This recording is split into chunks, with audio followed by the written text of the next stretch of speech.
শিলিগুড়িতে জল কষ্ট।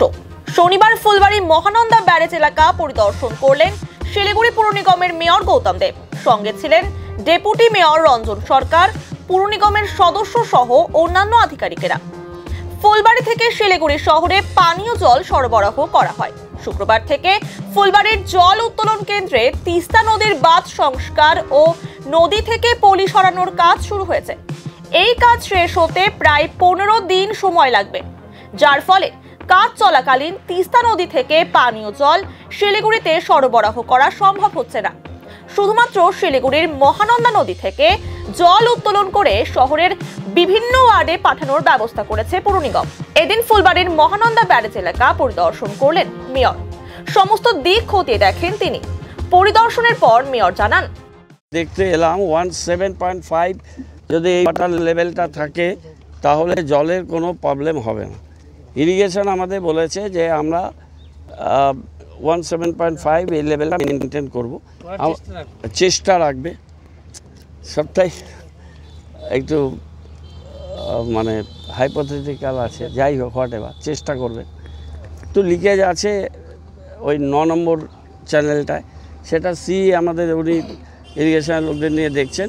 আমি পিএইচিকে বললাম যে প্রিভেন্টিভ মেজার হিসেবে ওই লিকেজ থাকা সত্ত্বেও লেভেলটা একই থাকছে, কিন্তু ওই লিকেজটাকে প্রিভেন্ট করার জন্য গানি ব্যাগ দিয়ে আপাতত এটা প্রিভেন্ট করুক, সেটা আমরা বললাম।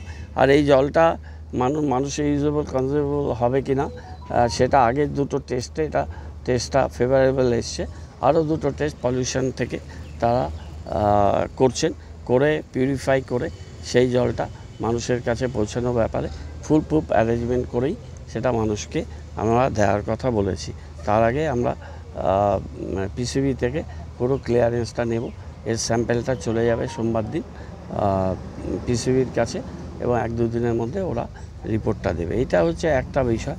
সেকেন্ড যেটা আছে অল্টারনেটিভ পার্মানেন্ট ওয়েল 6.9 কোর্সের যে প্রজেক্টটা, এই প্রজেক্টটা 40 বছর ধরে লেপটা করতে পারেনি। এই প্রজেক্টটা যদি করতো তাহলে আজকে ক্যানেলের এই যে ড্রাই করে ক্লিয়ার করা তিস্তাটা আমরা অল্টারনেটিভ সোর্সে পেতাম, সেটা এরা করতে পারেনি। আমরা বোর্ড অফ অ্যাডমিনিস্ট্রেটর থাকাকালীন টাকা স্যাংশন করাই, পিএইচিকে কাজের জন্য ডিপোজিট ওয়ার্ক দিই, আমরা এএফএস দিই। তাদের মেকানিক্যাল কাজটা তারা পুনে থেকে করেছেন এবং সিভিল ওয়ার্কটা করছে।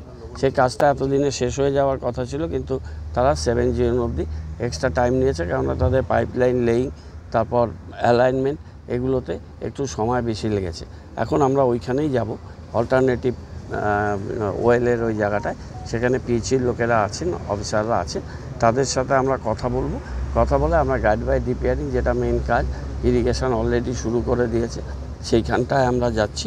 সেখান থেকে গিয়ে ফেরার পথে আমাদের জ্যাকপুর সিস্টেমে এশিয়ান হাইওয়ে তলা দিয়ে পুরসভা একটা সিগনেচার প্রজেক্ট করছে এমইডির থ্রু দিয়ে। সেই কাজটা মাঝে কিছুদিন বন্ধ ছিল, আমরা মিটিং করে ফলো আপ করে সেই কাজটা আজকে থেকে শুরু করাতে পেরেছি। এখানে ওই হিউম পাইপগুলো চলে এসছে, সেই কাজটা আমি দেখে এসেছি, কিন্তু আমি প্রেস মিডিয়া বন্ধুদের নিয়ে আবার on our way back to Siliguri ওইটাও আরেকবার দেখে আমরা যাব।